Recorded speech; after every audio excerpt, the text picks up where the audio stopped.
2 restaurants emblématiques chez Léon et aux Armes de Bruxelles qui se mettent sous la protection judiciaire et qui menacent donc d'être éventuellement en faillite. C'est une mauvaise nouvelle pour l'économie bruxelloise? C'est franchement une situation incroyable parce que ce qu'il faut préciser, c'est qu'on a là 2 restaurants qui font le plein.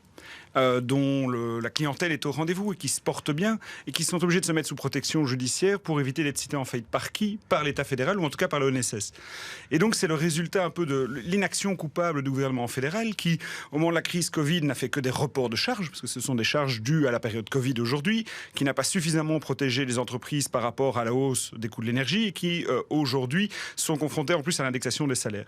Et donc on est vraiment dans une situation qui est un comble, je trouve, et on doit bien prendre la mesure que ce ne sont pas des cas isolés. C'est aujourd'hui une réalité pour bon nombre de restaurants à Bruxelles qui font le plein, mais dont les patrons ne gagnent pas leur vie. Ça veut dire quoi? Ça veut dire qu'il pourrait y avoir d'autres restaurants qui pourraient demander à se placer sous protection de leurs créanciers, voire se mettre en faillite dans les prochaines semaines ou prochains mois? Alors, vous êtes inquiet là-dessus ou pas? Je suis très inquiet là-dessus. Beaucoup, effectivement, annoncent des potentielles faillites, voire surtout 46%, c'est un chiffre qui vient de la fédération Horeca, annoncent qu'ils vont sans doute licencier. Et il faut prendre la mesure de ce qui se passe. L'Horeca en Belgique, c'est 500 000 emplois directs et indirects, dont 20% dans la capitale. Dans un restaurant, le personnel, c'est jusqu'à 50% du chiffre d'affaires. Et donc, si aujourd'hui on veut atteindre les 80% de l'emploi, c'est un secteur qui doit être soutenu en priorité. Et comme je le dis, c'est un comble d'avoir un secteur qui fonctionne, dont les clients sont au rendez-vous, qui font le plein, mais qui ne gagnent pas aujourd'hui leur vie. Vous renvoyez la balle sur l'État fédéral et l'ONSS en particulier, donc les charges sociales. Mais c'est pas logique de payer les charges sociales lorsqu'on a une activité économique? Mais dans le cadre il ne faut pas juste augmenter le prix pour le consommateur pour qu'il paye le juste prix? Il y a 2 enjeux. Le premier, ici, on est sur un restaurant où, je le dis, ce sont des dettes Covid. On aurait pu beaucoup plus les étaler, voire les annuler, c'est ce que nous demandions plus à l'époque. La deuxième chose... Donc ce sont les reports de cotisations pendant la période Covid. Des cotisations, effectivement. L'ONSS pourrait déjà être beaucoup plus souple pour soutenir ce secteur. Donc ça, c'est un appel à l'État fédéral. Une des demandes, c'est effectivement de reporter, de permettre un meilleur étalement de ces charges, que les restaurateurs sont d'accord de payer, et surtout d'éviter ce qu'on appelle les intérêts de retard. Il faut savoir que ça peut monter très rapidement, c'est 10% de la somme. Je crois que c'est la première chose pour soutenir. La deuxième chose, on a dit, beaucoup de ces restaurateurs sont aujourd'hui dans la capacité de les payer parce qu'ils doivent faire face à l'augmentation des prix de l'énergie, à l'augmentation de l'indexation des salaires et à l'indexation des matières premières. Et donc je crois aujourd'hui qu'il faut soutenir ce secteur de manière structurelle, plus ponctuelle.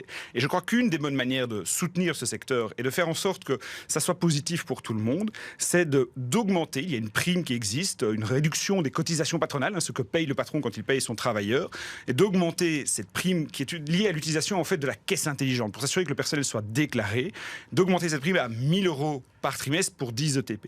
Et je crois que ça, c'est une manière d'éviter les licenciements, de garder l'emploi, de faire en sorte que cet emploi soit déclaré, du coup qu'il y ait des revenus pour l'État, mais surtout de baisser ce coût aujourd'hui du travailleur pour ces sociétés, donc leur permettre d'avoir la trésorerie suffisante pour faire face aux dettes ONSS à payer leurs fournisseurs. Ouais, j'essaye de bien comprendre ce que vous êtes en train de nous dire, Fabien Minga. Aujourd'hui, donc, il y a donc une prime pour tous les établissements qui sont équipés de ces fameuses caisses intelligentes qui permettent permettent de savoir effectivement quelle est la réalité du chiffre d'affaires et donc la taxation que l'État peut en retirer. Vous nous dites il faut la porter à 1 000 €. Elle est de combien aujourd'hui cette prime? 500 € par trimestre. Ouais, ça veut dire qu'il faut la doubler? Il faut la doubler, oui, je crois effectivement. Et que, je le redis, c'est quelque chose de... C'est un cercle un peu vertueux, si je peux utiliser le terme. On a aujourd'hui des gens qui vont du coup utiliser cette caisse intelligente, être déclarés sur leur chiffre d'affaires et donc imposés, mais surtout avoir aussi de l'emploi qui est déclaré. Et donc je crois que c'est ce qu'il faut aujourd'hui faire pour aider le secteur Horeca, c'est l'aider sur son coût d'emploi qui est jusqu'à 50% de son chiffre d'affaires via cette fameuse prime. Ouais, donc ça c'est une demande à l'État fédéral. Donc ça veut dire que c'est le ministre de l'économie, le ministre des Affaires sociales, ministre des Affaires sociales qui doivent bouger. Défi n'a pas de relais au gouvernement, à la majorité fédérale, donc ça va être un petit peu difficile. C'est pour ça que je lance cet appel et je le dis aussi, c'est parce qu'on est à un momentum. On voit bien qu'il y a conclave budgétaire ici en mars, on voit les discussions sur les réformes fiscales. Je crois que c'est le moment de venir apporter des soutiens structurels au secteur Horeca, à ces restaurants qui, comme je le dis, travaillent, accueillent. On a beaucoup soutenu le secteur Horeca durant la crise Covid parce que ce sont ces lieux de convivialité qui importent aux Bruxellois. Je crois que c'est un secteur emblématique en termes d'emploi. Je l'ai dit, c'est 500 000 emplois en Belgique. On n'atteindra pas les 80% si on a des licenciements dans ce secteur. Et donc, il faut pouvoir aider ce secteur aujourd'hui. Ouais, on ne peut pas vous renvoyer la balle un petit peu, Fabien Minga, en disant c'est bien gentil, là on parle de restaurants emblématiques bruxellois, aux Armes de Bruxelles et Léon de Bruxelles.